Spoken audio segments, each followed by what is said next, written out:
Hey guys, what's up? It's me Vikalpa. Welcome to the 91st video in C programming tutorial in Nepali. 90th video सम्म आइपुग्दा हामीले फाइललाई open गर्न, close गर्न पनि सिकिसक्यौं र फाइलमा रिड एन्ड राइट अपरेशन्सहरु गर्न पनि सिक्यौं। रिड एन्ड राइट भित्रपट्टि पनि हामीले डिफरेन्ट आईओ टेक्निक्सहरु, for example formatted IO, character IO, line IO र ब्लक आईओ, यसरी डिफरेन्ट आईओ टेक्निक्सहरु सिक्यौं र त्यो पर्टिकुलर आईओ टेक्निक भित्रपट्टि कस्तो कस्तो फंक्शन्सहरु युज हुन्छ त। फर एक्जाम्पल फर्मेटेड आईओ मा fprintf र fscanf सिक्यौं। त्यसैगरी डिफरेन्ट फंक्शन्सहरु पनि हामीले डिस्कस गरिसक्यौं र अब त्यो कुराहरुलाई युज गरेर एक्चुअल प्रोग्राम चाहिँ कसरी लेख्ने त भन्ने कुरा चाहिँ आजको यो भिडियोमा गर्ने छौं। We have some questions here. स्क्रिनमा तपाईले केही क्वेशन्सहरु देख्न सक्नुहुन्छ। त्यो क्वेशन्सहरुलाई सबैभन्दा फर्स्टमा आफैले सल्भ गर्न ट्राई गर्नुस् र इन केस मेरो सोलुसन हेर्न चाहनुहुन्छ भने अथवा तपाईलाई केही प्रब्लम भयो भने चाहिँ भिडियोलाई अन्तिमसम्म हेर्नु होला। मैले हरेक प्रब्लमको step by step with explanation solution गर्दैको हुन्छु। Also, don't forget to hit that thumbs up button if you like this video and don't forget to subscribe to my channel. अहिलेको लागि चाहिँ I will give you some time. Please pause the video and try to solve it on your own.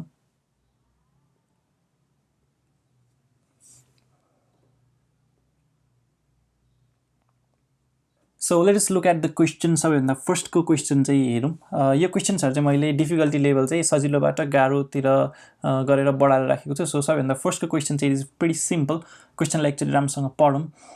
Write a program in C that checks whether a text file is empty or not भनेर सोधेको छ। So हामीलाई एउटा text file चाहिँ given हुन्छ र त्यो text file empty छ कि छैन भन्ने कुरा मात्र हामीले चेक गर्नुपर्ने छ हैन।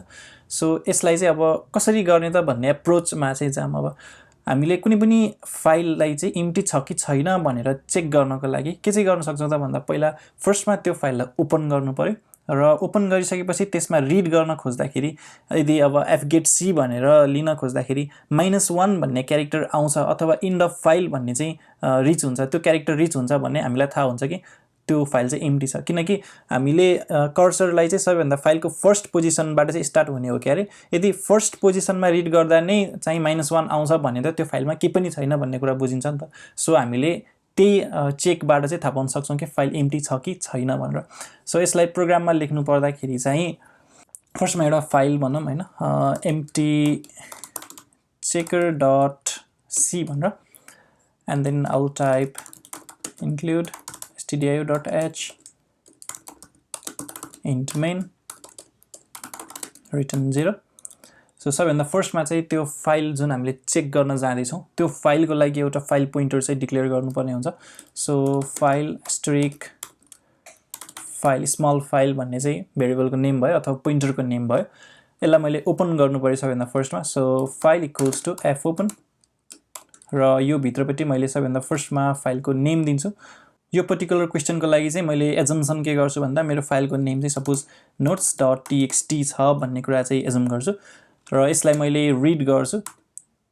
त्यो कारणले मैले r भन्ने मोडमा चाहिँ यसलाई ओपन गर्नु पर्यो हैन। यदि मैले राइट गर्थे त्यो फाइलमा भने w मोडमा ओपन गर्थे भने रिड गर्दै छु भनेपछि मैले r मोडमा चाहिँ ओपन गर्नु पर्यो। सो यसरी ओपन गर्न साथ फाइल सक्सेसफुली ओपन हुन्छ भन्ने चाहिँ छैन। यसलाई फर्स्टमा हामीले चेक पनि गर्नु पर्यो कि इफ फाइल चाहिँ नल छ कि छैन भनेर। यदि नल छ भने we have to early exit हैन त, प्रोग्रामलाई एक्जिट गर्नुपर्ने हुन्छ। So we have to printf the file cannot be open। फाइललाई ओपन गर्न सकेन भन्नुको मतलब चाहिँ फाइल एम्प्टी हो भन्ने चाहिँ होइन नि त हैन। किन त्यो फाइल आइदर एक्जिस्टै गर्दैन अथवा त्यसलाई केही कारणले परमिशन्सहरु नमिलेर चाहिँ त्यसलाई रिड गर्न सकिदैन भन्नेको कन्डिसनमा चाहिँ बल्ल फाइल इक्वल्स टु नल आउने हो है। सो यसलाई चाहिँ मैले प्रिन्ट गरेर अर्ली रिटर्नको लागि मैले रिटर्न -1 भन्ने एक्जिट फंक्सन युज गर्दा पनि हुन्थ्यो। मैले डाइरेक्टली मेनबाट चाहिँ रिटर्न हुने भएको हुनाले डाइरेक्टली रिटर्न -1 चाहिँ गर्दै यहाँबाट र यो प्लेससम्म आउँदाखेरि फाइलमा चाहिँ notes.txt भन्ने कुरालाई चाहिँ रिड गर्न सकिने गरेर फाइल ह्यान्डल चाहिँ बनिसकेको हुन्छ। फाइल पोइन्टरले चाहिँ अब त्यो फाइललाई पोइन्ट गर्न थालिसकेको हुन्छ हैन। सो सबैभन्दा फर्स्टमा हामीले गर्नुपर्ने कुरा भने त्यो फाइलबाट एउटा क्यारेक्टरलाई हामीले निकाल्न खोज्छौं है। अहिले चाहिँ कर्सर कहाँ छ त भन्दा फाइलको सबैभन्दा फर्स्ट पोजिसनमा इनिशियल पोजिसनमा चाहिँ छ र एउटा क्यारेक्टर तान्छौं हामीले, क्यारेक्टर निकाल्छौं र त्यो क्यारेक्टर यदि -1 छ भने चाहिँ त्यो फाइल एम्प्टी हो, नत्र भने होइन हैन। As simple as that. So मैले रिड गरेर लिएर आएको क्यारेक्टरलाई स्टोर गर्नको लागि char ch भनेर राखे मैले, जसमा मैले असाइन गरे fgetc र यहाँ भित्रबाट फाइल पोइन्टर पठाउनु पर्ने हो क्यारे। मैले फाइल भन्नेलाई चाहिँ पठाइदिए र मैले चेक गर्छु इफ ch -1 छ भने यो केसमा printf the file is empty भन्नु पर्यो र यदि यो छैन भने चाहिँ printf the file is not empty भनेर ओके यसलाई मैले सेभ गरेँ एन्ड देन यहाँ एउटा फाइल पनि बनाइदिनु परिहाल्यो अभियसली notes.txt भनेर ओके यहाँ चाहिँ मैले अहिले के पनि राख्दैन यो फाइल एम्प्टी छ र सबैभन्दा फर्स्टमा चाहिँ मैले यो प्रोग्रामलाई emptychecker.c लाई चाहिँ रन गराएर हेर्छु है त सो सबैभन्दा फर्स्टमा म यो फोल्डर भित्र जान्छु series 091 भित्र र यहाँ हेर्यो भने emptychecker.c भन्ने चाहिँ यहाँ छ so I will do gcc -o output emptychecker.c प्रोग्रामलाई म कम्पाइल गर्छु आउटपुट भन्ने चाहिँ एक्जिक्युटेबल फाइल बन्यो so what I will do is आउटपुटलाई चाहिँ यसरी रन गर्छु so it says the file is empty हैन त फाइल चाहिँ एम्प्टी छ भनेर भने किनकि notes.txt मा के पनि छैन तर मैले यहाँनिर एउटा मात्र क्यारेक्टर मात्र लेखेर पनि यसलाई सेभ गरेँ भने चाहिँ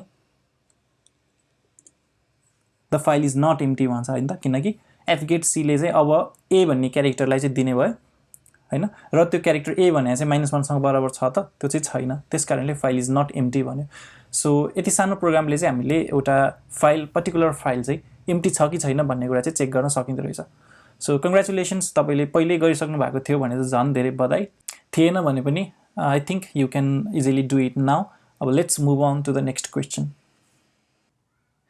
सेकेन्ड क्वेशनमा चाहिँ एउटा प्रोग्राम लेख्नु भनेको छ हामीलाई जसले एउटा report.pdf भन्ने फाइललाई कपी गरेर report_copy.pdf भन्ने फाइल चाहिँ बनाइदिन्छ सो कपी गर्नु भन्नुको मतलब चाहिँ report.pdf भन्ने जस्तो छ ठ्याक्कै त्यस्तै क्लोन चाहिँ एउटा बनाउनु पर्यो report_copy.pdf भनेर हामीले इमेज फाइल्सहरु अरु डिफरेन्ट फाइल्सहरु त डेली जस्तो कम्प्युटरमा कपी गरिराखेकै हुन्छौं नि त हैन सपोज एउटा इमेज फाइललाई कन्ट्रोल सी गरेर कन्ट्रोल भी गर्यो भने पेस्ट गर्यो भने ठ्याक्कै त्यही नामकै छ भने त कपी भनेर अथवा अनि ब्र्याकेट भित्र 1 भनेर एउटा नयाँ कपी चाहिँ बन्छ नि हो त्यस्तै जसरी हामीले प्रोग्रामबाट चाहिँ report.pdf भन्ने एउटा फाइललाई ठ्याक्कै त्यस्तै त्यही साइजको त्यही कन्टेन्टहरु भएको ठ्याक्कै त्यस्तै चाहिँ एउटा नयाँ फाइल चाहिँ बनाउनु पर्यो report_copy.pdf भनेर सो कपी गर्नु अथवा क्लोन गर्नु भन्नुको मिनिङ चाहिँ के हुन्छ भन्दाखेरि report.pdf भन्ने फाइल भित्र भएको सबै कुराहरुलाई each and every characters each and every bytes हरुलाई चाहिँ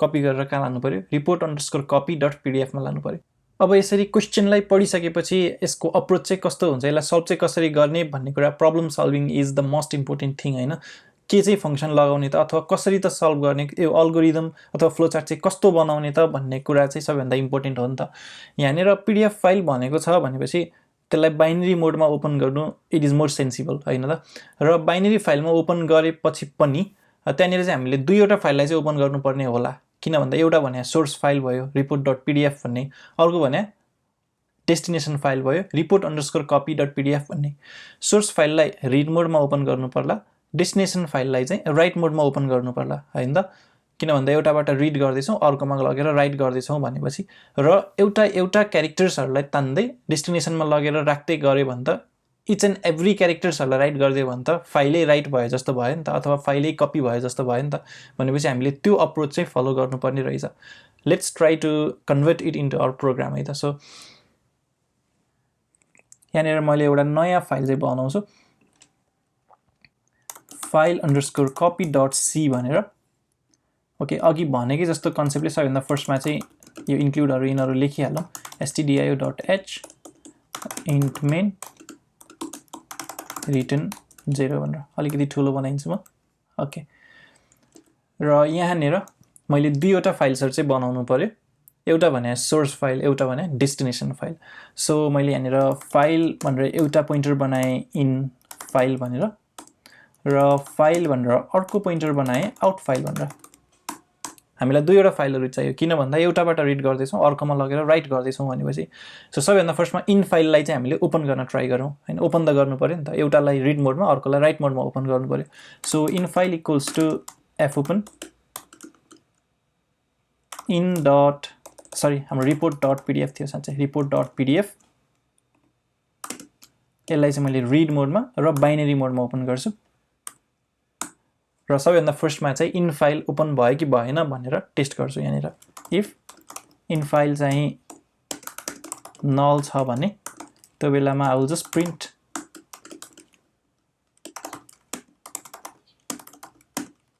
क्यान नट बी ओपन भनेर and then I will just return -1। In file open भइसक्यो भने अब पालो भयो आउट फाइललाई ओपन गर्नको लागि। Out file equals to F open, यसको नाम चाहिँ रिपोर्ट अंडरस्कोर कपी भन्नु पर्यो किनकि डेस्टिनेसन फाइलको नेम त रिपोर्ट अंडरस्कोर कपी छ नि त हैन। सो यसलाई चाहिँ कुन मोडमा चाहिँ ओपन गर्नु पर्ला भन्दा अब राइट मोडमा, किनकि यसबाट रिड गर्ने आर मोड भनेपछि यसमा लगेर राइट गर्ने भनेपछि डब्लु भयो र बाइनरी मोडमा नै राइट गर्ने भन्नको लागि डब्लुबी भनेर लेख्यो हामीले। यसमा पनि कन्डिसन त चेक गर्नु परिहाल्यो। आउट फाइल चाहिँ यदि नल छ भने चाहिँ printf file the output file can not be open भनेर। मैले योभन्दा अगाडिको प्रोग्राममा सायद फाइललाई क्लोज गर्न बिर्सेँ कि या यहाँ चाहिँ मैले फाइललाई क्लोज गर्न बिर्सेँ रहेछ है। यो कुरा अहिले मैले सम्झेँ, यहाँ आएर एफ क्लोज फाइल भनेर लेखिदिइहाल्छु म। यो कुरा चाहिँ बिर्सन कहिले पनि भएन, मैले सधैँ बिर्सिरहेकै हुन्छु होइन, आफूले बिर्सिरहेको हुन्छ, अरूलाई चाहिँ भएन भन्छ, तर बिर्सनु हुँदैन। बरु सिधै ओपन गर्ने बित्तिकै डिरेक्टली एफ क्लोज चाहिँ लास्टमा लेखिदिइहालेर अनि बिचमा लेख्न थाल्दा हुन्छ होइन। यो चाहिँ बानी गराउँदै गयो भने चाहिँ बानी पर्ने कुरा हो। सो यसमा पनि मैले बिर्सिन्छु जस्तो लाग्यो। सो सबैभन्दा फर्स्टमा नै एफ क्लोज इन फाइल र एफ क्लोज आउट फाइल दुईटालाई क्लोज गर्ने लजिक लेखिसकेर अब बल्ल बिचको लजिक चाहिँ अब लेख्छु मैले होइन, किन भन्दा पछि एफ क्लोज लेख्न चाहिँ बिर्सनु पनि सक्छु जस्तो लाग्यो मलाई, त्यही भएर। ओके, हाम्रो अप्रोचमा अघि मैले भनेअनुसार चाहिँ अब इन फाइलबाट एउटा क्यारेक्टर चाहिँ रिड गर्दै जाने र त्यो क्यारेक्टरलाई चाहिँ आउट फाइलमा लगेर राइट गर्दै जाने। कति बेलासम्म रिड गर्ने त भन्दा जति बेलासम्म इन फाइलमा भएको सबै क्यारेक्टर्सहरू रिड हुँदैन तबसम्म रिड गर्ने होइन त। किन भन्दा इन फाइलमा भएको सबै कन्टेन्टलाई लगेर कपी गर्नु छ नि त आउट फाइलमा होइन। सो इन फाइलबाट क्यारेक्टर वाइज रिड गर्दै जाने र तबसम्म रिड गरिरहने जबसम्म इन फाइलबाट सबै क्यारेक्टर्सहरू रिड भइसक्दैन। भनेपछि त्यो लजिकलाई चाहिँ हामीले कसरी लेख्न सक्छौँ त भन्दाखेरि क्यारेक्टर सिएच भन्ने चाहिँ एउटा क्यारेक्टर बनाइदिउँ र वाइल भन्ने लुपमा लगाएर CH equals to F get C, F get सीबाट रिड गरेर एसाइन पनि यही वाइल लुप भित्रै गर्ने खालको यस्तो खालको कन्डिसन हामीले सायद अगाडि पनि गरेका थियौँ होला। यस्तो खालको सिन्ट्याक्स चाहिँ यसरी हामीले वाइल कन्डिसन भित्रै पनि असाइनमेन्ट चाहिँ लेख्न मिल्छ। यो सर्टकट भयो अझ होइन। While CH equals to F get C, यसभित्र हामीले इन फाइलबाट चाहिँ रिड गर्ने भएको हुनाले एफगेट सी इन फाइल भयो होइन। यो जुन सिएच भन्ने कुरा चाहिँ हामीले लिएर आएको थियौँ, CH equals to F get C in file भन्ने, यो सिएच भन्ने कुरालाई चाहिँ हामीले चेक गर्नुपर्ने छ नि त। So CH equals to F get C in file भनेर यो जुन एक्सप्रेसन आएको छ, यो एक्सप्रेसनले दिने भ्यालु भने चाहिँ सिएचको भ्यालुसँग बराबरै हुन्छ क्या। हामीले एफगेट सीबाट चाहिँ एउटा क्यारेक्टर लगेर सिएचमा राखेर अनि त्यो क्यारेक्टरलाई चेक गर्ने कन्डिसन पनि हामीले यहीँ लेख्न खोज्दैछौँ क्या। त्यो दुइटै कुरालाई एकै ठाउँमा मिसाउन खोज्दैछौँ। यदि यो चाहिँ नट इक्वल्स टु -1 हुँदासम्म चाहिँ यो लुप चलिराख्नु पर्यो भनेर भन्न खोजेको हो नि त होइन। सो हाम्रो एउटा क्यारेक्टर रिड गरेर चाहिँ के गर्नु पर्यो त भन्दाखेरि एफ पुट सी गर्नु पर्यो। एफ पुट सीमा एउटा इन्ट भन्नुको यो चाहिँ क्यारेक्टर भयो होइन, के क्यारेक्टर दिने भन्ने कुरा होइन, के क्यारेक्टर चाहिँ पुट गर्ने अथवा राइट गर्ने भन्ने कुरा। इन्ट चाहिँ किन भयो भन्ने कुरा चाहिँ हाम्रो सी प्रोग्रामिङ ल्याङ्ग्वेजमा क्यारेक्टर्सहरू पनि इन्टिजरकै रूपमा स्टोर हुन्छ, इन्टिजरकै रूपमा बुझिन्छ मैले भनेको थिएँ नि त होइन। सो यो कुरा चाहिँ कन्फ्युजिङ छैन होला अभियसली। के चाहिँ क्यारेक्टर लगेर राख्ने त भन्दाखेरि मैले सिएच भन्ने क्यारेक्टरलाई चाहिँ लगेर राख्ने कुन चाहिँ फाइलमा भन्दाखेरि अब चाहिँ आउट फाइल भनेर भन्नु पर्यो होइन। बेसिकल्ली इन फाइलबाट चाहिँ एफगेट सी गरेर सिएचमा लिएर आउने र त्यो सिएच चाहिँ जबसम्म -1 हुँदैन तबसम्म लुपमा चाहिँ के गरिराख्ने त भन्दा सिएचलाई लगेर आउट फाइलमा लगेर राख्ने होइन। हाम्रो लजिक त त्यही नै हो नि त। र फाइनल्ली एफ क्लोज गर्ने इन फाइललाई र एफ क्लोज गर्ने आउट फाइललाई होइन। प्रोग्राम चाहिँ सायद यति नै हो र यो प्रोग्रामलाई टेस्ट गर्नको लागि चाहिँ मैले एउटा पिडिएफ फाइललाई लिएर आएर यो फोल्डरभित्र चाहिँ राख्छु है त। सो एउटा स्याम्पल पिडिएफ फाइल चाहिँ मैले डाउनलोड गरेर राखेको छु डेस्कटपमा, मैले त्यसलाई लिएर आएर यो फोल्डरभित्र चाहिँ राखिदिन्छु है त। सो त्यसको लागि चाहिँ मैले बेसिकली अरू केही गर्नु पर्दैन, डिरेक्टली त्यो फाइललाई ड्र्याग गरेर कहाँ ल्याएर चाहिँ ड्रप गरिदिन्छु भन्दा यो 91 भन्ने फोल्डरभित्र। सो report.pdf भन्ने कुरा चाहिँ यहाँ आएर ड्रप भयो हैन त। सो report.pdf भन्ने कुरालाई हेर्नु पर्यो भने यसलाई डाइरेक्टली मैले फाइल एक्सप्लोररमा खोलेर यसरी हेर्न सक्छु यो भित्रपट्टि के छ भन्ने कुरा। यहाँ भित्रपट्टि चाहिँ एउटा सिम्पल पीडीएफ फाइल भनेछ, दुईवटा पेज छ, सिम्पल पीडीएफ फाइल 2 भनेर भनेछ, दुईवटा पेजको एउटा पीडीएफ फाइल छ हैन त। सो यो प्रोग्रामलाई चाहिँ अब म रन गराएर हेर्छु। यसलाई मैले रन भनेर थिचेँ। ओके, यो प्रोग्राम रन हुने बित्तिकै एउटा report_copy.pdf भनेर बन्यो हैन। So I will go back to file explorer. यहाँ चाहिँ report_copy.pdf बन्यो। यसलाई मैले ओपन गरेँ भने चाहिँ यसमा पनि दुईवटा पेजेसहरु छ, यसमा पनि सबै कुराहरु जस्ताको तस्तै नै छ हैन। यसको साइज नै हेर्यो भने पनि report.pdf को साइज भने 3 KB को छ, report_copy.pdf को साइज पनि 3 KB कै छ। सो यो दुईटा फाइल चाहिँ exactly identical to one another हो, तर हामीले चाहिँ प्रोग्रामेटिकल्ली एउटा रिपोर्ट फाइलबाट हरेक एउटा क्यारेक्टर अथवा बाइट्सहरु चाहिँ तानेर अर्को रिपोर्ट फाइलमा लगेर राइट गर्यौं र त्यसरी क्लोन गर्यौं अथवा कपी चाहिँ गर्दियौं हैन। So congratulations, we solve this problem. अब चाहिँ हामी नेक्स्ट क्वेशन, थर्ड क्वेशनलाई चाहिँ हेरौं। I just noticed a small issue here. तपाईले पनि नोटिस गर्नुभएको थियो होला सायद अगाडि। मैले in file equals to null भनेर चेक गरेर यदि इन फाइल चाहिँ ओपन हुन सकेन भने मेसेज प्रिन्ट गराएपछि प्रोग्रामबाट एक्जिट गर्नको लागि रिटर्न -1 चाहिँ गरेको थिएँ। तर आउट फाइल चाहिँ ओपन हुन नसक्दाखेरि चाहिँ मैले यो कन्डिसनबाट चाहिँ रिटर्न गर्न चाहिँ बिर्सेरहेछु।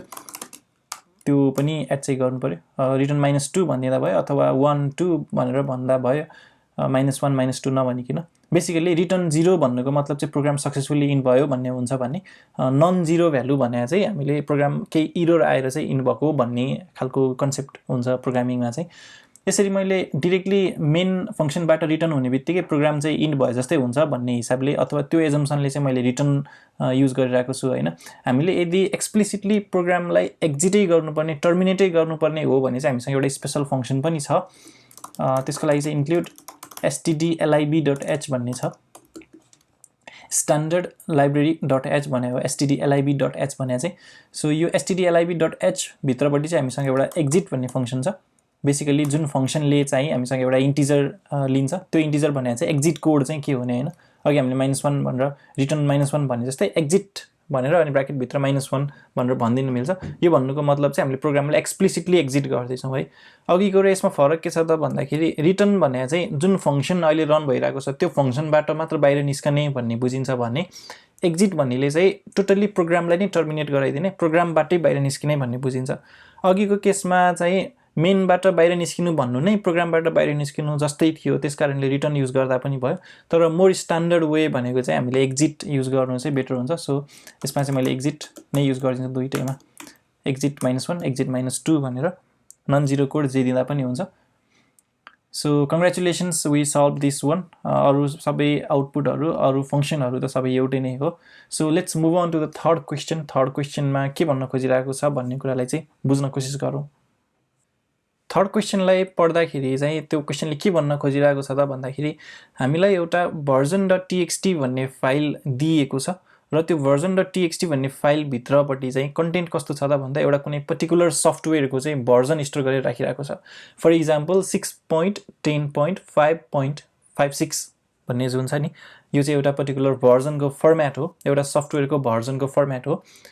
त्यो भर्जनलाई चाहिँ version.txt भन्ने फाइलले स्टोर गरेर बसिरहेको छ रे अहिले पर्टिकुलर कन्डिसनमा, र त्यो फाइल चाहिँ टेक्स्ट फाइल हो पनि हामीलाई एक्सप्लिसिटली भनिदिएको छ। र जुन हामीलाई त्यो भर्जनिङको फर्म्याट जुन दिएको छ 6.10.5.56 भन्ने, त्यसमा सबैभन्दा फर्स्टको 6 भने चाहिँ मेजर भर्जन हो, त्योभन्दा पछाडिको 10 भने चाहिँ माइनर भर्जन हो, र 5 भने चाहिँ प्याच भर्जन हो, र 56 भने चाहिँ बिल्ड नम्बर हो। यस्तो खालको भर्जनिङ फर्म्याटलाई चाहिँ हामीले सेमान्टिक भर्जनिङ फर्म्याट भनेर भन्छौँ। यो अहिलेको प्रब्लमसँग रिलेटेड त छैन, तर पनि यहाँ आएको बेलामा मैले तपाईलाई इन्फर्म मात्र गरिदिएको। नर्मली सफ्टवेयरहरुको भर्जनिङ गर्ने बेलामा चाहिँ फर्स्टको डट भन्दा अगाडिको पार्ट भने चाहिँ मेजर भर्जन हुन्छ। त्यो भने चाहिँ एकदम सफ्टवेयरमा ठूलो चेन्जेसहरु लिएर आयो भने मात्र त्यो चाहिँ 1 point something something बाट 2 point something something मा जान्छ हैन। त्यो भन्दा पछाडिको भने चाहिँ माइनर भर्जन हुन्छ। माइनर भर्जन चाहिँ हामीले तब मात्र इन्क्रिमेन्ट गर्छौँ जति बेला हामीले माइनर चेन्जेसहरू गरेको छौँ सफ्टवेयरमा हैन। त्योभन्दा पछाडिको छ प्याच भर्जन भनेर। त्यो भने चाहिँ हामीले सफ्टवेयरमा हट फिक्सेसहरू प्याचेसहरू चाहिँ एप्लाई गऱ्यौँ भने त्यो प्याच भर्जन चाहिँ बढ्दै जान्छ र लास्टको बिल्ड नम्बर भने चाहिँ त्यो सफ्टवेयरलाई कति औँ बिल्ड बनाइएको हो त हैन, कति औँ पटक कम्पाइल गरिएको हो त भन्ने कुरा चाहिँ हरेक बिल्ड बनाउँदाखेरि हामीले बिल्ड नम्बरलाई चाहिँ इन्क्रिमेन्ट गर्दै जान्छौँ है। त्यस्तो खालको भर्जनिङ फर्मेट चाहिँ हामीले सफ्टवेयर डेभलपमेन्टमा युज गरिन्छ। That is separately different thing, त्यसलाई कन्सिडर गरिराख्नु परेन। यहाँनिर बुझ्नु के पर्यो भन्दाखेरि यसरी दिएको जुन फर्मेट छ यो फर्मेटमा चाहिँ फर्स्टको डटभन्दा अगाडिको पार्ट भने मेजर भर्जन रहेछ, त्यसभन्दा पछाडिपट्टिको पार्ट भने चाहिँ माइनर भर्जन रहेछ, त्योभन्दा पछाडिपट्टिको त्यो 5 भने चाहिँ प्याच भर्जन रहेछ र त्योभन्दा पछाडिको 56 भने चाहिँ बिल्ड नम्बर रहेछ। अब हामीले गर्नुपर्ने काम के हो त भन्दाखेरि यो फाइललाई रिड गरेर अनि यो भर्जनिङ फर्मेटको भर्जनलाई चाहिँ रिड गरेर हामीले एउटा भर्जन डट जेसन भन्ने चाहिँ एउटा जेसन फाइल बनाउनु छ। JSON stands for JavaScript object notation, एउटा सिम्पल फाइलको फर्मेट मात्र हो हैन। हाम्रो डकुमेन्ट फाइलहरूको चाहिँ डट डोक भए जस्तो, एक्सेल फाइलको चाहिँ डट एक्सएलएसएक्स भए जस्तो जेसन फाइलहरूको चाहिँ डट जेसन भन्ने फर्मेट हुन्छ, त्यो पनि एउटा टेक्स्ट फाइल नै हो हैन। सो हामीले भर्जन डट जेसन भन्ने फाइल चाहिँ बनाइदिनु पर्ने छ र त्यो भर्जन डट जेसन भन्नेको फर्मेट चाहिँ कस्तो हुन्छ भनेर पनि हामीलाई दिएको छ। त्यो आउटपुटमा चाहिएको फर्मेट हेर्ने हो भने चाहिँ त्यहाँ बेसिकल्ली की र भ्यालुहरूको पेयर हुन्छ क्या। एउटा चाहिँ की हुन्छ, मेजर भन्ने चाहिँ की भयो, त्यो कीसँग करेस्पोन्डिङ भ्यालु भने चाहिँ 6 भयो। त्यसै गरी माइनर भन्ने एउटा की भयो, 10 भन्ने चाहिँ भ्यालु भयो। त्यसै गरी प्याच भन्ने एउटा की भयो, 5 भन्ने चाहिँ एउटा भ्यालु भयो, बिल्ड भन्ने एउटा की भयो, 56 भन्ने चाहिँ भ्यालु भयो। त्यसै गरी त्यो की भ्यालुजहरूको पेयर जुन छ त्यो पेयरलाई चाहिँ कमा कमा कमाले चाहिँ सेपरेट गरेको छ र त्यो सबै की भ्यालुहरूलाई चाहिँ कर्ली ब्रेसेसले इन्क्लोज गरेको छ। बेसिकली यो फर्मेट भने चाहिँ जेसनको फर्मेट रहेछ हैन। यसलाई अब कुनै जेसन रिडरले अथवा जेसन इम्पोर्ट गर्ने ठाउँमा चाहिँ यो कुराहरू लगेर हाल्दियो भने चाहिँ त्यसले बुझ्छ यो जेसन हो भन्ने कुरा बुझ्छ है। सो बेसिकली हाम्रो काम भने चाहिँ त्यो भर्जन डट टीएक्सटीमा भएको फर्मेटलाई रिड गरेर भर्जन डट जेसन बनाइदिनु पर्यो नयाँ फर्मेट अनुसारको है। र जब पनि हामीले यस्तो खालको प्रब्लम देखिन्छ नि जसमा चाहिँ एउटा पर्टिकुलर फर्मेट अनुसार हामीले इनपुट फाइललाई रिड गर्नु छ र एउटा पर्टिकुलर फर्मेट अनुसार आउटपुट फाइलमा राइट गर्नु छ भन्ने बित्तिकै हामीले कुन चाहिँ आइओ युज गर्नु पर्यो त भन्दा फर्मेटेड आइओ चाहिँ युज गर्नु पर्यो। किनकि फर्मेटेड आइओमा चाहिँ हामीसँग कन्ट्रोल छ कि हैन, डटभन्दा अगाडिपट्टि चाहिँ के लिने, डटभन्दा पछाडि के लिने, कस्तो कस्तो कुराहरू चाहिँ इनपुट लिने भन्ने कुराहरू पनि हामीले स्पेसिफाई गर्न सक्छौँ। त्यसै गरी आउटपुटमा पनि मेजरभन्दा पछाडिपट्टि एउटा इन्टिजर लगेर राख्ने, त्यसपछि माइनरभन्दा पछाडि अर्को इन्टिजर लगेर राख्ने भन्ने त्यसरी हामीले फर्मेट पनि स्पेसिफाई गर्न सक्छौँ। त्यसकारणले यो पर्टिकुलर क्वेसनको लागि चाहिँ formatted IO is the best version भनौँ न। So let's move on to the code editor and try to solve this question. सबैभन्दा फर्स्टमा त मैले एउटा भर्जनिङ डट सी भनेर एउटा फाइल बनाउँछु र आजको कोडिङ एक्सर्साइजमा चाहिँ अलिकति धेरै गन्जागोल भयो, त्यही भएर यो भित्र पनि सब फोल्डर्सहरू चाहिँ बनाऊँ है। किन भन्दा 3-4वटा प्रोग्रामहरूको फाइलहरू एकै ठाउँमा भयो भने अलि राम्रो देखिँदैन। मैले यहाँ चाहिँ इम्प्टी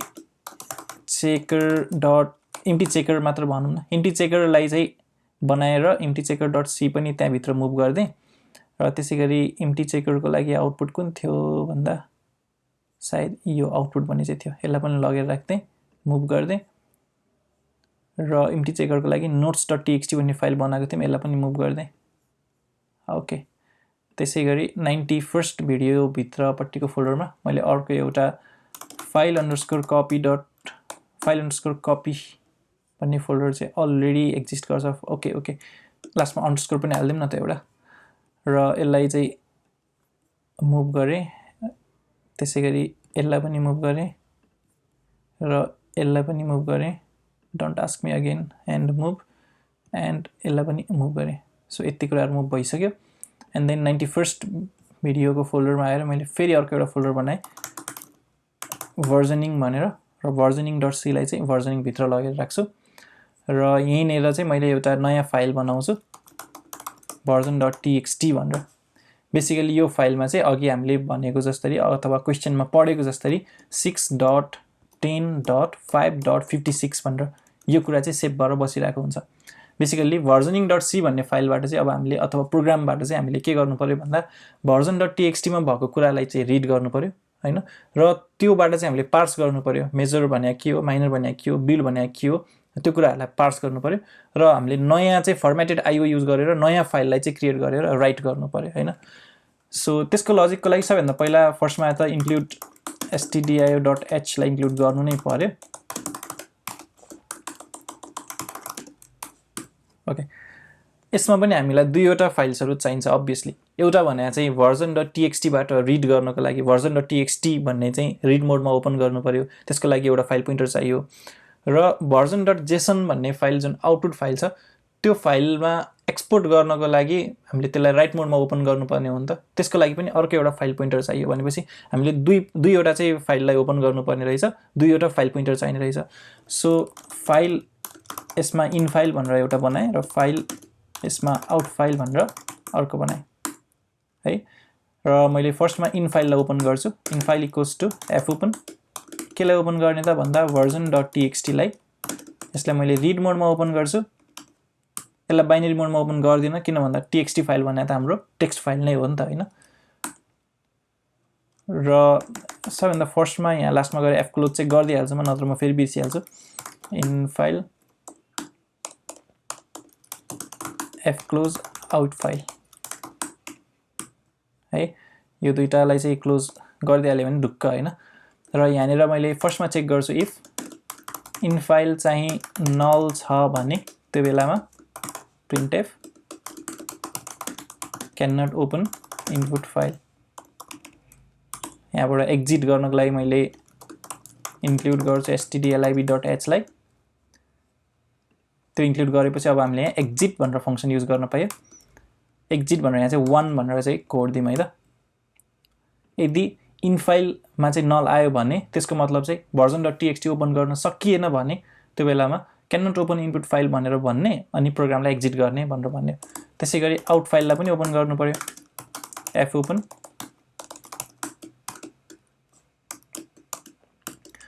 version.txt भन्ने फाइललाई ओपन नगरिकन अब चाहिँ version.json भन्ने फाइललाई चाहिँ ओपन गर्नु पर्यो। र यसलाई चाहिँ हामीले के मोडमा ओपन गर्नु पर्यो भन्दा राइट मोडमा, w मोडमा हैन, किनकि हामीले version.json भन्नेमा त लगेर राख्नु पर्ने हो नि त है। सो राइट मोडमा ओपन गरेँ। इफ आउट फाइल चाहिँ नल छ भने त्यो बेलामा मैले बेसिकली printf गर्छु cannot open output file exit 2 भन्ने कोड चाहिँ दिए यसमा चाहिँ, ठीक छ। ओके, हामीसँग इन फाइल भन्ने पनि ओपन भइसक्यो, आउट फाइल भन्ने पनि ओपन भइसक्यो। अब बेसिकली सबैभन्दा फर्स्ट टास्क भनेको चाहिँ हामीसँग के छ त भन्दाखेरि version.txt भन्ने फाइलबाट अथवा इन फाइलबाट यो 6, 10, 5 र 56 लाई चाहिँ हामीले के गर्नु पर्यो, रिड गर्नु पर्यो हैन। फर्स्ट भने यो 6 भने चाहिँ मेजर भर्जन, माइनर भर्जन, प्याच र बिल्ड भनेर। सो रिड गरेर लिएर राख्नको लागि भेरिएबल्सहरु बनाउनु पर्यो र त्यो भेरिएबलहरुको लागि चाहिँ मैले यहाँ भेरिएबल्सको नेमहरु दिन्छु, डिक्लेरेसन गर्छु int measure, int minor, int patch, int build भनेर।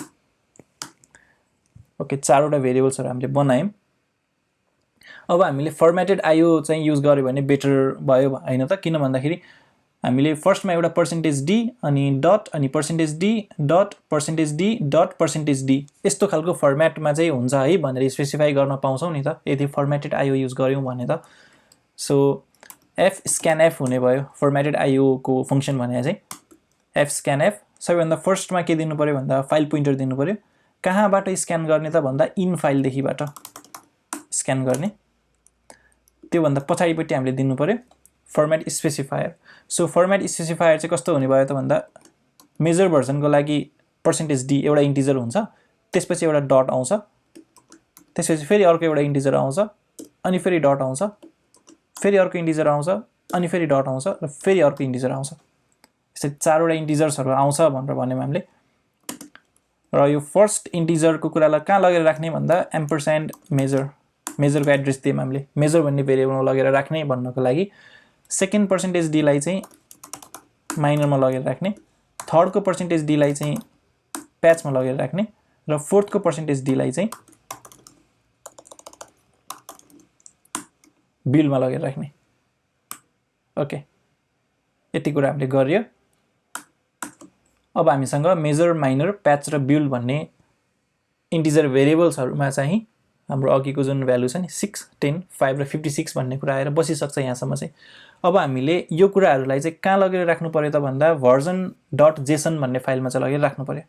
सो त्यसमा पनि हामीले फर्म्याटिङ गरेर राख्नु पर्ने छ। सो फर्म्याटेड आईओ युज गर्दाखेरि चाहिँ इट मेक्स मोर सेन्स हैन त। सो fprintf गरौँ। fprintf फंक्सनले चाहिँ सबैभन्दा फर्स्टमा हामीसँग एउटा फाइल पोइन्टर लिन्छ। फाइल पोइन्टरको नेम चाहिँ यो केसमा के छ आउट फाइल छ, किनकि आउट फाइलमा लगेर चाहिँ राख्ने हो नि त हैन। इन फाइलबाट लिएर आयौं, अब आउट फाइलमा लगेर राख्ने है। अब यो भन्दा पछाडीपटि चाहिँ हामीले दिनुपर्ने के हो भन्दाखेरि के कुरा लगेर राख्ने भन्ने कुराको चाहिँ फर्म्याट स्पेसिफायर चाहिँ दिनुपर्ने हो नि त। जसरी printf मा चाहिँ हामीले लेख्दाखेरि cannot open the output file भनेर लेखेको थियो हैन, त्यो कुरा चाहिँ गएर स्क्रिनमा प्रिन्ट हुन्थ्यो भने fprintf मा चाहिँ अब यहाँ लेखेको कुरा जे कुरा लेख्या हो त्यो कुरा फाइलमा गएर प्रिन्ट हुने हो नि त है। सो क्वेशनमा त्यो जेसन को फर्म्याट कस्तो हुन्छ भन्ने कुरा जुन दिएको छ नि त्यसलाई हेर्ने हो भने सबैभन्दा फर्स्टमा चाहिँ के छ त भन्दाखेरि एउटा ब्र्याकेट छ, ब्रेस अथवा कर्ली ब्र्याकेट भनौं, त्यसपछि न्यू लाइनमा जानुपर्ने छ हैन त। सो हामीले फर्स्टमा चाहिँ एउटा कर्ली ब्र्याकेट त्यसपछि अनि न्यू लाइनमा जाने भनेर भन्दै, त्यसपछि अब त्यहाँ एउटा ट्याब स्पेस दिनुपर्ने छ हैन त। नयाँ लाइनमा गइसकेपछि थोरै स्पेस राखेर अनि बल्ल मेजर भन्ने लेख्न थाल्नुपर्ने छ नि त हैन। सो ट्याब स्पेस दिनको लागि चाहिँ हामीले के दिन्छौं एउटा \t भनेर दिन्छौं है। फर्स्टमा एउटा कर्ली ब्र्याकेट ओपन, त्यसपछि नयाँ लाइनमा जाने, त्यसपछि एउटा ट्याब क्यारेक्टर दिने। अब हामीले त्यहाँ के लेख्नु पर्यो त भन्दा डबल कोट्स भित्रपट्टि मेजर भनेर लेख्नु पर्यो है। सो डबल कोट्स लाई चाहिँ लिटरली डबल कोट्स चाहिँ लेख्नु पर्यो भने त डबल कोटलाई पनि त हामीले स्केप गर्नुपर्ने हुन्छ नि त हैन। सो डबल कोटलाई स्केप गर्नको लागि \डबल कोट भनेर राखे मैले, मेजर भनेर लेखेँ, त्यसपछि अर्को डबल कोट लिएर आउनको लागि \डबल कोट भनेर राखे है। यो स्केप सिक्वेन्सेसहरु त हामीले पहिला पनि हेरे हो, पहिला पनि पढे हो हैन, यसमा त खासै कन्फ्युजन छैन होला। बेसिकली \डबल कोट भनेर राखेपछि बल्ल आउटपुटमा चाहिँ एउटा डबल कोट आउँछ क्या। नत्र भने डबल कोट मात्रै राख्यो भने त यो जुन स्ट्रिङको डबल कोट छ नि त्यो यहीँनेर गएर इन भयो भन्ने चाहिँ कन्फ्युजन हुन्छ नि त कम्पाइलरलाई। त्यो भएर यहाँनेर चाहिँ यो डबल कोटले चाहिँ स्ट्रिङलाई इन गर्न खोज्या होइन, हामीले डबल कोट नै आउटपुटमा चाहिए हो भनेर भन्नको लागि चाहिँ यहाँ एउटा एक्स्ट्रा स्ल्याशले चाहिँ त्यसलाई स्केप गर्नुपर्ने हुन्छ हैन। सो मेजर भनेर चाहिँ मैले भने, त्यसपछि एउटा कोलन दिएर स्पेस दिएँ। अब यहाँनिर मैले के राख्नु पर्यो मेजर भर्जन राख्नु पर्यो। त्यो राख्नको लागि चाहिँ के गर्न सक्छौं त हामीले यहाँ भन्दाखेरि एउटा ब्ल्याङ्क क्रिएट गर्न सक्छौं, %d भनेर हाल्दियौ हैन। र त्यो ब्ल्याङ्कमा चाहिँ हामीले पछि कतै गएर मेजर भन्नेलाई चाहिँ सब्स्टिट्युट गर्छौं। अहिलेको लागि चाहिँ त्यसलाई त्यतिकै छोडौं है। त्यसपछि नयाँ लाइनमा जानको लागि, नयाँ लाइनमा जानु भन्दा पनि अगाडि एउटा कमा चाहियो है, एउटा कमा। त्यसपछि न्यू लाइनमा जानको लागि \n। न्यू लाइनमा गएपछि फेरि एउटा ट्याब क्यारेक्टर दिनु पर्यो, ट्याब गर्नको लागि \t। अब माइनर भनेर लेख्नु पर्यो, त्यसको लागि सबैभन्दा फर्स्टमा एउटा डबल कोट चाहियो हैन त। So double quote minor double quote colon space र यहाँनिर %d भनेर राख्दिने एउटा, त्यसपछि फेरि comma \n \t double quote patch भनेर लेखेँ, फेरि \double quote colon space %d। यहाँ चाहिँ प्याच आएर सब्स्टिट्युट हुन्छ अहिले है। त्यसपछि फेरि comma \n \t double quotes major minor patch, लास्टमा चाहिँ बिल्ड र double quote colon space %d। So build भन्दा पछाडिपट्टि पनि कोलन पछि एउटा नम्बर आउँछ। अनि फेरि नयाँ लाइनमा जानु पर्यो \n र यसमा चाहिँ हामीले ट्याब दिइराख्नु पर्यो हैन, डाइरेक्टली कर्ली ब्र्याकेट क्लोज गर्दै भयो, कर्ली ब्र्याकेट क्लोज हैन त। सो यति लेख्ने, यति लेखेपछि अब थर्ड आर्गुमेन्ट भने चाहिँ fprintf मा अथवा printf मा हामीले के दिन्छौं त भन्दाखेरि जुन हामीले यहाँ %d युज गर्यौं नि हो, त्यो %d हरुमा चाहिँ के हाल्ने त भन्ने कुरा चाहिँ अब हामीले दिनु पर्यो नि त हैन। हामीले फर्म्याट स्पेसिफायर दिइसकेपछि चाहिँ त्यो भन्दा पछाडी चाहिँ यो ब्ल्याङ्कहरु चाहिँ केले भर्ने त भन्ने कुरा चाहिँ दिनुपर्ने हो नि त।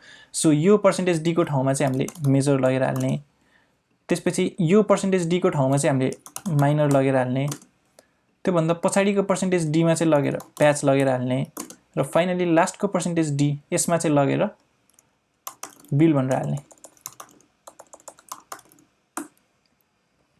यति गरेर लास्टमा चाहिँ सेमिकोलन चाहियो, यो स्टेटमेन्ट सकियो भन्नको लागि हैन त। सो एफ प्रिन्ट एफ गरिसकेपछि सेमिकोलन दियो भने त्यो सकियो भन्ने बुझिन्छ। र फाइनली आई थिङ्क हामीले यति गऱ्यो भने चाहिँ सल्भ हुनुपर्ने हो। लेट्स सेभ दिस प्रोग्राम अनि फिङ्गर्स क्रस गरौँ र let's try to run this है त। इनकेस केही इस्यु आएछ भने फेरि सल्भ गरौँला। ओके, प्रोग्राम चाहिँ सक्सेसफुली रन भयो र version.jsonमा गएर हेरौँ। ओके, यहाँनिर चाहिँ हामीले फर्स्टमा कर्ली ब्राकेट छ, त्यसपछि की भ्यालु पेयरहरू छ नि त हैन, र कीहरू चाहिँ सबै डबल कोट्सले नै इन्क्लोज भएर आएको छ नि त। जस्तो हामीलाई आउटपुट फर्मेटमा चाहियो भनेको छ ठ्याक्कै त्यस्तै फर्मेटमा चाहिँ आएको छ नि त। सो कङ्ग्रेचुलेसन्स, हामीले यसलाई चाहिँ सल्भ गऱ्यौँ। यहाँनिर हेर्दाखेरि अलिकति एउटा अर्को कुरा के भन्न मन लाग्यो भन्दाखेरि यस्तो खालको जुन लामो अथवा धेरै ठुलो स्ट्रिङ जुन हुन्छ नि त्यसलाई एउटै लाइनमा यसरी लेख्दाखेरि चाहिँ अलिकति कति धेरै स्केप क्यारेक्टर्सहरूलाई पनि राखेर उस गरेर गर्दाखेरि लेन्दी जस्तो देखिन्छ अनि पढ्दाखेरि अलिकति कस्तो कस्तो अनक्लिन जस्तो देखिन्छ नि त, अनसेनिटाइज जस्तो देखिन्छ नि त हैन। एउटा स्पेशल फिचर चाहिँ सी प्रोग्रामिङले हामीलाई के दिन्छ त भन्दाखेरि यदि यस्तो लामो स्ट्रिङहरू छ भने चाहिँ यिनीहरूलाई छुट्याउन पाइन्छ क्या, डिफ्रेन्ट लाइनमा छुट्याउन पाइन्छ है। कस्तो भन्दाखेरि यहाँनिर तलपट्टि यहाँ देखाउँछ है। सपोज मसँग ABCDEFGH भन्ने चाहिँ एउटा स्ट्रिङ छ हैन, यसरी स्ट्रिङ लेख्नु र ABC भनेर लेख्ने, त्यसपछि अरु केही पनि क्यारेक्टर्सहरू त्यो बीचमा हुनु भएन है, त्यो दुईटा स्ट्रिङको बीचमा भने चाहिँ कमा अथवा त्यस्तो क्यारेक्टरहरू हुनु भएन, व्हाइट स्पेस मात्र हुनु पर्यो हैन। DEF भनेर लेखेँ र पछाडि फेरि GH भनेर लेखेँ। यसरी स्ट्रिङहरूलाई चाहिँ व्हाइट स्पेसेसहरूले मात्र छुट्टाएर लेख्यो भने चाहिँ त्यो सबै एउटै स्ट्रिङ हो भन्ने बुझ्छ क्या कम्पाइलरले चाहिँ है। त्यसको मतलब यसरी मैले दुईवटा तीनवटा लाइनमा चाहिँ ABC भनेर एउटा स्ट्रिङ लेखेँ अनि फेरि DEF भन्ने एउटा स्ट्रिङ लेखेँ अनि फेरि GH भन्ने स्ट्रिङ लेखेँ भने त्यसको मतलब के हुन्छ भन्दाखेरि यो अगाडिपट्टिको जुन स्ट्रिङ छ नि ABCDEFGH एउटै स्ट्रिङ भित्र हो भन्ने जुन कन्सेप्ट छ नि, यो भन्नु र यो भन्नु चाहिँ एउटै हो, एक्ज्याक्टली सिमिलर हो। कम्पाइलरले चाहिँ यसलाई यो भनेर नै बुझ्छ है। त्यसरी चाहिँ हामीले सी प्रोग्रामिङमा चाहिँ हामीलाई त्यो एउटा फिचर के दिएको छ त भन्दाखेरि स्ट्रिङहरूलाई चाहिँ स्प्लिट गरेर नयाँ नयाँ लाइनमा लगेर राख्न चाहिँ पाइन्छ, तर त्योहरू बीचमा चाहिँ व्हाइट स्पेसेसहरूभन्दा बाहेक अरू केही पनि हुनु हुँदैन है। यो फिचरलाई चाहिँ हामीले कसरी चाहिँ एक्सप्लोइट गर्न सकिन्छ अथवा युज गर्न सकिन्छ त भन्दाखेरि यहाँनिर हामीले फर्स्टमा चाहिँ एउटा लाइन एउटा कर्ली ब्राकेट ओपन गरेर अनि न्यू लाइन क्यारेक्टर चाहिँ हानेपछि अनि यो स्ट्रिङलाई यहाँ इन्ड गरेर नयाँ लाइनमा आएर अनि बल्ल स्ट्रिङ स्टार्ट गर्दा भयो नि त हैन। यसको मतलब के भयो भन्दाखेरि फर्स्ट लाइनमा चाहिँ एउटा कर्ली ब्राकेट ओपन र न्यू लाइन भन्ने कुरा मात्र भयो, त्योभन्दा सेकेन्ड लाइनको कुरा हामीले सेकेन्ड लाइनमै लेखिदियौँ नि त, अर्को लाइनमै लगेर लेखिदियौँ नि त, त्यो गर्दाखेरि पढ्ने मान्छेलाई पनि सजिलो भयो क्या। त्यसै जस्तो यो %d कमा भन्दा पछाडिपट्टि पनि स्ट्रिङलाई इन्ड गरेर नयाँ लाइनमा गएर अनि स्ट्रिङलाई बिगिन गरिदियो भने त्यस्तै जस्तो यहाँ सबै ठाउँमा जाँदै यहाँबाट चाहिँ टुक्राउँदै ओपन गर्दै गऱ्यो भने याद गर्नुपर्ने कुरा यो स्ट्रिङ र यो स्ट्रिङको बीचमा यहाँ कतै कमा यस्तो कमा चाहिँ राख्नु पाइँदैन है। फेरि त्यो कमा राख्यो भने चाहिँ त्यो दुईटा छुट्टै हो भन्ने बुझिन्छ, सँगसँगै राखेको छौँ नि त हामीले। यो एउटा स्ट्रिङ र यो स्ट्रिङको बीचमा केही छ र व्हाइट स्पेस भन्दा बाहेक अरू केही पनि छैन नि त हैन, व्हाइट स्पेस मात्र छ नि त भनेपछि यसरी लेख्यो भने चाहिँ यति जुन भाग छ यो बीचको भाग यो सबै एउटै स्ट्रिङ हो, एउटै डबल कोट भित्रको स्ट्रिङ हो भन्ने जस्तै तरिकाले चाहिँ कम्पाइलरले बुझ्ने भयो। यसरी लेख्दाखेरि हामीलाई पनि बुझ्न अलिकति सजिलो हुने भयो हैन। अल्सो यो _n छ नि यसलाई चाहिँ माथिकै लाइनमा राख्नु चाहिँ अलिकति मोर सेन्सिबल हुन्छ होला मेरो विचारमा, किनकि तलको लाइनमा चाहिँ ठ्याक्क /t बाट सुरु गर्न पाइयो नि त। र यहाँ पनि यो जुन एउटा ब्राकेट छ यो ब्राकेटलाई तलको छुट्टै लाइनमा राख्थे मैले। ओके, यो गर्नाले अलि अब चाहिँ कति राम्रो देखियो हैन त, किनकि फर्स्ट लाइनमा एउटा कर्ली ब्राकेट ओपन हुन्छ अनि त्यसपछि नेक्स्ट लाइनमा जान्छ, ट्याब गरेर मेजर भन्छ अनि मेजर भर्जन राख्छ अनि फेरि नेक्स्ट लाइनमा राख्छ, ट्याब गरेर माइनर भन्छ अनि माइनर भर्जन राख्छ अनि फेरि नेक्स्ट लाइनमा जान्छ, गर्दै गर्दै लास्टमा चाहिँ एउटा कर्ली ब्राकेट क्लोज भन्ने क्यारेक्टर पनि राइट हुन्छ हैन।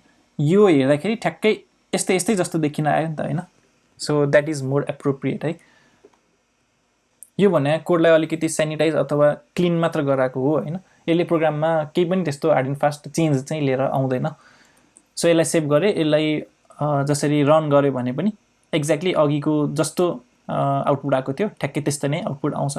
सो कङ्ग्रेचुलेसन्स, हामीले यो 3वटा प्रब्लमहरू चाहिँ सल्भ गऱ्यौँ। यो अन्तरालमा हामीले fgetc fputc पनि युज गऱ्यौँ र fscanf र fprintf फङ्सन्सहरू, यति 4वटा फङ्सन्सहरू चाहिँ हामीले युज गऱ्यौँ।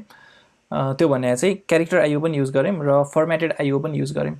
सो आई थिङ्क तपाईँहरूलाई यो प्रब्लमहरू सल्भ गरेपछि चाहिँ एटलिस्ट अलिकति बढी कन्फिडेन्स भयो होला फर्मेटेड आइओ र क्यारेक्टर आइओमा चाहिँ। सो यो भिडियोमा चाहिँ यति नै गर्छौँ र नेक्स्ट भिडियोमा हामीहरूले लाइन आइओ र ब्लक आइओलाई चाहिँ कभर गर्ने गरेर अर्को एउटा कोडिङ एक्सर्साइज गर्छौँ। So I will see you in the next video. Till then, have a nice time, stay safe, see you letter.